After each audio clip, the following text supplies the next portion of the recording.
To be honest, James, it's lower than a snake's belly. I mean, I'm absolutely disgusted. And do you know what? I've known William Ragg a long time. William was a Stockport councillor, and Of I course. grew up in Stockport, so Yes. I was the union rep.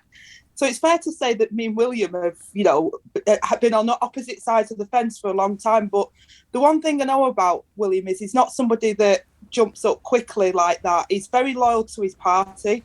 He's very loyal to the Conservative brand. And for him to say what he said in that public arena shows how upset and angry he is, because this isn't about just the bullying and the blackmail, but it's a misuse of public money.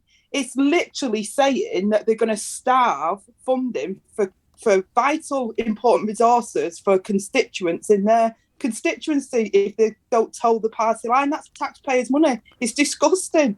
How could it have happened, do you think? I mean, the sort of broader picture, the step back from these allegations, and of course I must remind my listeners they are just allegations or still allegations at this time, although your insight into William Ragg's background is fascinating.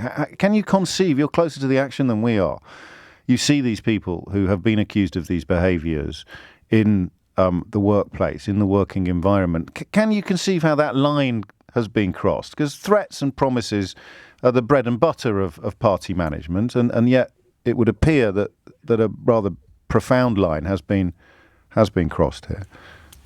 Yeah, I mean, we do have situations, I'm a Labour Party member. I have disagreements sometimes in the Labour Party, but never, ever do you go to the extreme of, if you're in government, to say, I'm going to cut vital resources. That's what it is. It's stuff that's already on the table being taken off the table. And then the added threat of public humiliation in sycophantic newspapers. I mean, it erodes our democracy, James. It's that fundamental, because what the Prime Minister's people around him and with his sanctioning is saying is, I'm more important than doing your job as a member of Parliament. Yes, we all wear political colours. That's the way we are. We're elected, but we're elected to represent our constituents. And democracy falls down if we start getting these bullying, blackmail, and threatening behaviours. It just cannot be. It cannot be allowed to continue. It's really doing our democracy down. And I'm pretty certain, I've known William, like I say, a long time, and I know quite a lot of Conservative MPs, and this is going to have the counter effect for them, in my view.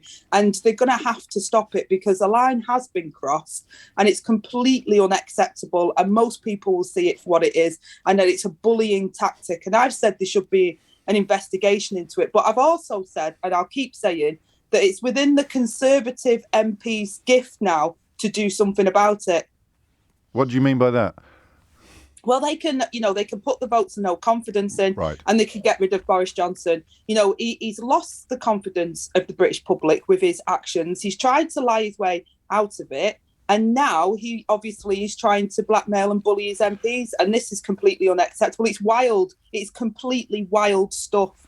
Do you know, 100 years ago at 10 o'clock this morning, I was asking my listeners, my callers, whether or not Boris Johnson staying in post would actually be good for the Labour Party. It feels like an awful lot of water has passed under the bridge since then, but I'll ask you the same question, if I may. It really isn't, James, because how many times do you hear people, especially ringing up your show, saying, "Oh, they're all the same. Yes, they're all in the same boat. They're all doing the same thing," and it really isn't the case. And I'll say that in a non-partisan way, because these Conservative MPs, like you saw in the House, David Davis, I'm not a great friend of his. He got up yesterday and said, this is disgraceful, go. There's people across the House, members of Parliament, that know this has just gone way beyond the realms of, political debate or issues or problems. This is now a Prime Minister who is not, who literally does have to be dragged out of number 10, because he is doing the country a disservice, and he's lost the confidence of the people, and now he's bullying MPs.